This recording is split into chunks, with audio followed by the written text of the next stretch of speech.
Hi guys, welcome back to my channel. Today I have with me my parents, Daniel and Lata. They are today going to do a video answering your questions on parenting. So the next question is, how do you show love to your child if both the parents are working? So you were always working and you started working maybe when I was 11, 10 or 11. Though you were working from home, you were essentially full-time working. Love's one's expression is commitment. As long as you communicate through your conduct, that commitment, your availability, it may not be that you are available all the time. That's not necessarily also the way you communicate love. So the commitment which you are able to show to the child, if it is consistent, there's a messaging that takes place. The child can recognize the love. Again, commitment to be present could be one. Commitment to the child's development, commitment to the child's interest, commitment to the child's curiosity. So a blend of all of these inventively, if it can be offered with unchanging commitment, is an exhibition of love, because the child reads more often the language of your conduct. So the assurance could be even at the level of the subconscious of the child.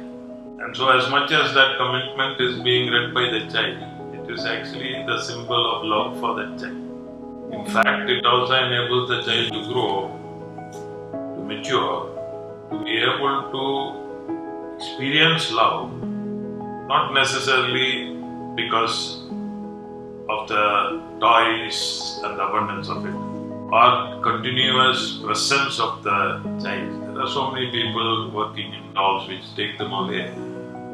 How does a soldier demonstrate love for the child? So it roots to that central quality that the child is able to see exhibited in conduct by the father. And inventively, a parent, whether present, absent, has to really set himself or herself in a way that the child keeps receiving those messages. Totally, the touch is powerful, because that communicates another form of an expression of love. A creative father will find also opportunity for that proximity too, in the little time that is available.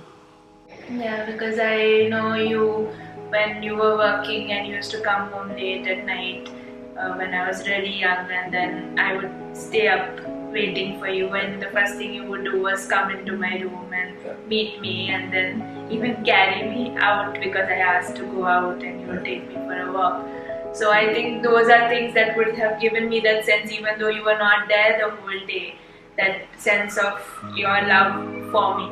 You had asked me to be taken out at an odd time, like 12 o'clock in the night or 1 o'clock or 2:30 early morning, contrary to conventional wisdom. I would have still taken, because that is my opportunity to relate. And those are those moments that a lot of transfer is taking place between parent and child. If in that instance, if I had, having done a hard day's work, were setting my own comfort and my own ease as a priority, there again there's a messaging. So these unusual moments have great impact in the mind of the child, though the child may not articulate it, and one may think the child is not at that level of understanding.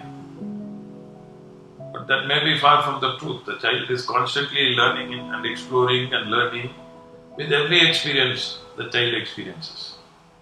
So these are all important ways and effective ways of communicating, and particularly even before the child has even gone to school. We should do it. It can never be substituted by gadgets and things that we buy, and very often so shallowly we think that that's my show of love. But it's very unfortunate to think so, because you are losing your opportunity of constructing a life. I too used to take aside that time with you I remember that when you used to come back from school, you want that 1 hour. I had my work, and I had, and that used to be around 3:30. I think 3:30 to 4:30 would be the time. Then I had to leave my work and make sure that I'm available for you to sit, and even you wouldn't want Jethro also to be present, and you would narrate. And after that 1 hour, you're not bothered because you will be doing your own stuff, your homework, or your studies, or reading, or whatever. So that 1 hour, like you wanted my total attention to what is happening in your life, and which I made sure I gave to you. It's not the length of the time or how much time it's like whole day to spend or whatever, but it's that moments which is meaningful. Even if it is he was traveling 40 kilometers one way, going to work and coming back late in the night, but yet that little bit of time which he spent in showing his love to you and taking you out for a night walk or whatever, that made you connected to him, and that was more valuable than even the whole day spent together and nobody's bothered about each other. Another thing that I remember is your busy life. Undoubtedly, I had. But even in that, I have a number of occasions taken you to my workplace. On Saturday. So in Bombay, I traveled by train and reached our office. And I remember on one occasion, even in a very serious setting, like an arbitration proceeding, I sought permission for you to sit in. I feel that is also a show of love. Why would you care? After all, you could relegate it to the wife at home and ask her to take care of the child. But you can see how within that too there is actually an exhibition of love, because you want your child, though it is an odd situation, an arbitration proceeding, where adults are talking about a matter of a dispute, and you are there participating. So there are different ways of actually communicating love. And even if you are actually, your time that you have is eroded, there need not be erosion in the quality of the love that you are able to convey to your child. The next question is, how do you inculcate independence within your children? Children are actually really born to be independent. Right? And so we have responsibility to reinforce it. And like very often we get into a wrong mode of actually making them continuously independent. To be able to differentiate where actually the help is needed and to recognize those areas where they are quite capable of actually adapting themselves to act independently is fundamentally understanding that we all need as parents. One may ask whether independence is only when somebody reaches a older age. My thought is that independence is quite like any other quality a child has to learn. So whenever there is a clear case where they have to actually need your help, you can't expect a tiny infant to be independent. So you are aiding. And as they grow, I feel to a great extent the slant has to be towards their independence, because you are enabling their growth. So how do you really aid is fine. I think having that understanding is very, very important, because often we see people continuing to do things the child can do. So good parenting is not substituting the parent for the child. It's bad parenting actually. So in your case too, even at a very young age, when you had come to me asking me to do a certain thing which you wanted to get done, I remember very well that I paused and then I asked you, is it something, Rhoda, that you can do? And you paused and then you thought, and after a moment you said, I think I can do. So at that time I respond to you saying, then whatever you can do, think, and if you can do, you do. And whatever you can't do, You come and ask me and I will help you. I'm enabling your growth of your own conviction that there is power within you to actually act independently. And then incidentally, you also learn to do that thing. The other side of it is, I as a parent, I'm also not eager to substitute. Because at the back of my mind, I am always thinking, my function is to help an individual who has come into this world to be independent. Because we always often face life with us being challenged as regards the decisions we need to make, or the things that we need to get into. So equipping is very important, is how we have thought about it. Remember when you were small, I used to come and pick you up from school. You had to carry your own bag and your water bottle, and you would sometimes complain that all the other mothers are carrying their bags, the children's bag and their water bottles, lunch boxes, and you are not carrying mine. And I would say that you can carry and walk, it's not so heavy. And even other instances, getting you to go and do some grocery shopping, milk or some bread or something like that. You were quite young, I think, maybe. Yeah, that was before 8, 9, 7, 8, 9. So maybe other children would not go, and I remember you complaining that other children are calling me up. What? I think bread and milk or something, because I had to go buy bread and milk every evening. All these bhaiyas used to make fun of me, oh bread and milk, oh bread and milk. That I felt that you can learn to even go give the money and your math, that also could help, and to be independent basically. And that was a safe place. So that was one of the considerations you have to definitely make when you're sending your child to be independent. Is it a safe place? So it was just across the road. There was no cars or anything coming over there. But then other than that, just giving you that, so that you also feel that I am able to do this. That also is very important. Otherwise, if all the things our parents are doing for the child, they never get the confidence to do things on their own. The main aim is for them to be independent. See, psychologically what happens is that when you are trusting a child, that affirms the child too. Affirms that somebody considers you deserving to give you a responsibility. Affirms that somebody trusts that you are capable. So every small aspect of life has tremendous scope to achieve the chief aims of existence, which is obviously helping your child to grow and discover himself or herself, to figure out what their purpose in life, in having been created is. And so we need to, I believe, encourage children who are our responsibilities to keep traveling in that direction of self-exploration. The next question is, how involved do you get in your child's life without them feeling that you are micromanaging? What is that? Because I think you might be more micromanaging than him.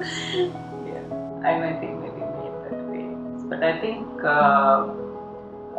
he always used to say that you need to give that space and to allow a child to be what they can be.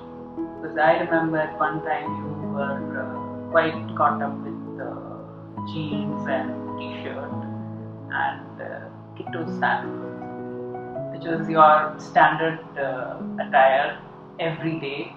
And it was like even on Sundays when you used to go to church, everything you wanted to wear, only that. And I used to be a little bothered about it because sometimes I want you to wear a dress or a skirt or something like that, and you would never agree to that. So then I remember he's telling me that these are all frivolous things. It's okay as long as she's not Unless she's decently dressed. If she's decently dressed, whatever it is, let her wear.